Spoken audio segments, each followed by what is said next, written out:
بسم اللہ الرحمن الرحیم۔ روح کی بیماریاں اور ان کا علاج، سبق نمبر 24۔ مقالہ مفیدہ، ضرورت تصوف، ضرورت مرشد، محبت مرشد۔ تصوف کے مسائل کو حضرت حکیم الامت مولانا تھانوی رحمۃ اللہ علیہ نے مسائل السلوک اور التشرف اور التکشف میں 1500 آیات قرآنی اور 2000 احادیث نبوی صلی اللہ علیہ وسلم سے استنباط فرمایا ہے، اور حضرت شیخ الحدیث مولانا زکریا صاحب دامت برکاتہم نے مولانا منظور نعمانی صاحب دامت برکاتہم کو اپنے ایک مکتوب میں مسائل تصوف کے دلائل کے سلسلے میں مذکورہ کتابوں کی طرف مراجعات کا مشورہ دیا ہے۔ اس مقالے میں چند صفحات پر مشتمل جو ضروری باتیں تحریر کی جا رہی ہیں، ان میں اپنے اکابر کی جن کتابوں سے احقر نے فائدہ اٹھایا ہے ان کے نام یہ ہیں: تصوف اور نسبت صوفیہ، جس کو مولانا شاہ وسیع اللہ صاحب رحمۃ اللہ علیہ نے لکھا ہے۔ تذکرہ شاہ فضل رحمان، جس کو حضرت مولانا ابو الحسن علی میاں صاحب نے لکھا ہے۔ کمالات اشرفیہ، ملفوظات حضرت تھانوی رحمۃ اللہ علیہ۔ ملائے خشک و نا ہموار نباشی، حضرت مولانا شاہ وسیع اللہ صاحب رحمۃ اللہ علیہ نے اپنی کتاب تصوف و نسبت صوفیہ میں تحریر فرمایا ہے کہ حضرت شیخ عبدالحق محدث دہلوی رحمۃ اللہ علیہ کے والد ماجد نے ان کو ہدایت کی تھی کہ ملائے خشک و نا ہموار نباشی، چنانچہ عمر بھر ان کے ایک ہاتھ میں جام شریعت اور دوسرے ہاتھ میں سندان عشق رہا۔ شیخ سیف الدین رحمۃ اللہ علیہ نے ان میں عشق حقیقی کے وہ جذبات پھونک دیے تھے جو آخر عمر تک ان کے قلب و جگر کو گرماتے رہے۔ حضرت شیخ عبدالحق محدث دہلوی رحمۃ اللہ علیہ فرماتے ہیں کہ شریعت اور طریقت میں فرق کرنا گمراہی ہے، اور جو شریعت پر عمل نہیں کرتا وہ صوفیہ کہلانے کے مستحق نہیں۔ شریعت اور طریقت پر علامہ شامی رحمۃ اللہ علیہ کی تحقیق، اس مضمون کو علامہ شامی رحمۃ اللہ علیہ بھی فرماتے ہیں کہ شریعت و طریقت اور حقیقت میں باہم تلازم ہے۔ چنانچہ مشائخ فرماتے ہیں: الطریقۃ سلوک طریق الشریعۃ والشریعۃ اعمال شرعیۃ معدودۃ وہما والحقیقۃ ثلاثۃ متلازمۃ۔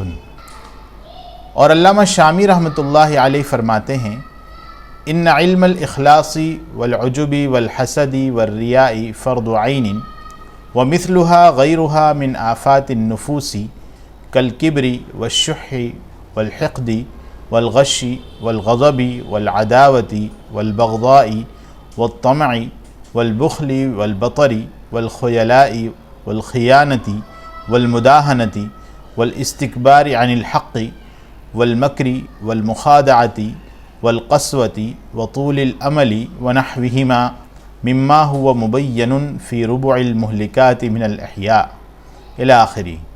علامہ شامی رحمۃ اللہ علیہ جو فقہائے متاخرین میں سے ہیں اور انہی کے کتاب سے عام طور پر فتویٰ دیا جاتا ہے اور ہم سب لوگ اس کو مانتے ہیں، وہ فرما رہے ہیں کہ علم اخلاق یعنی تصوف کا حاصل کرنا فرض عین ہے، اس لیے کہ ہر آدمی الا ماشاء اللہ کبر و بخل، کینہ، خیانت، غصہ، عداوت، بغض، طمع، بخل، بطر یعنی حق بات سے اعراض کرنا اور قبول نہ کرنا، خیلاء مداہنت، حق بات سے تکبر کرنا، مکر خداع یعنی دھوکہ، قسوت یعنی دل کا سخت ہو جانا، لمبی امیدیں، ان بیماریوں میں سے ایک یا تمام میں ضرور ہی مبتلا رہتا ہے، جن کو ختم کرنا فرض ہے۔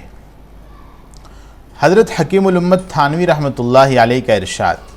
حضرت حکیم الامت مولانا تھانوی رحمۃ اللہ علیہ فرماتے ہیں کہ چونکہ ظاہر دین پر عمل آسان ہوتا ہے، اس وجہ سے اس کو اختیار کر لیتے ہیں، اور باطنی اعمال اور اخلاق کی اصلاح کرنا چونکہ نفس پر مشکل ہوتا ہے، نفس کو مارنا پڑتا ہے، اس لیے اصلاح باطن سے گھبراتے ہیں۔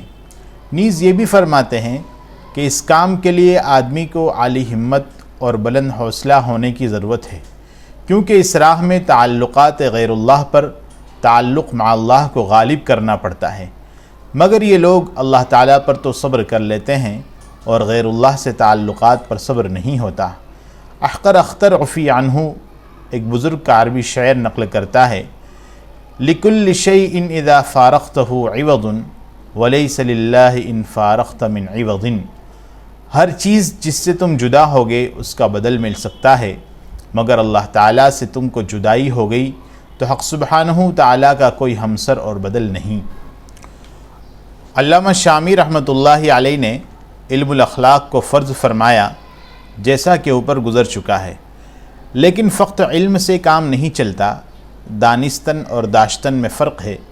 مرغ کی آواز کی مشق کر لینے سے یہ ضروری نہیں کہ یہ نقل کرنے والا مرغ کی ضمیر کے اسرار و رموز سے واقف ہو، پس اہل اللہ کی اصطلاحات یاد کر لینے سے اہل اللہ نہیں ہو جاتا۔ جیسا کہ حضرت مولانا رومی رحمۃ اللہ علیہ فرماتے ہیں، گر بیاموزی صفیر بلبلے تو چے دانی کوچے گوید باگلے، لحن مرغارا اگر واقف شوی بر ضمیر مرغ کے عارف شوی۔ تو نے اگر بلبل کی آواز کی مشق کر لی تو کیا خبر ہے تجھے کہ بلبل گل سے کیا کہہ رہا ہے۔ چڑیوں کی آواز کی نقل کر لینے سے یہ لازم نہیں آتا کہ تو ان کے ضمیر اور قلبی حالات سے بھی باخبر ہو گیا۔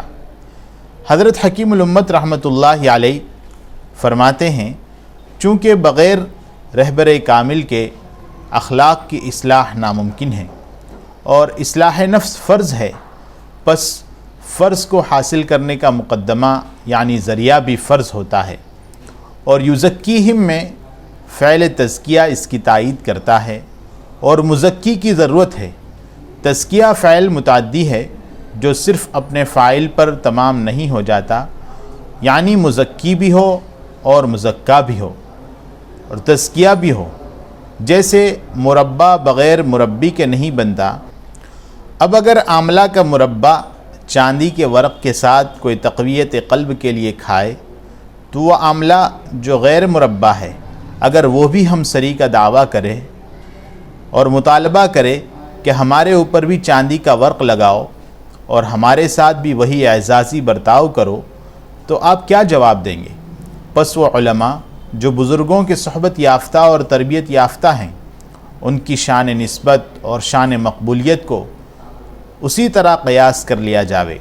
حضرت شاہ فضل الرحمن صاحب رحمۃ اللہ علیہ اپنے مرشد رحمۃ اللہ علیہ کی محبت میں یہ دو شعر پڑھا کرتے تھے، اے شہ آفاق شیری داستاں باز گو ازمن نشان بے نشاں، صرف نحو منطقم را سوختی در دلم عشق خدا افروختی۔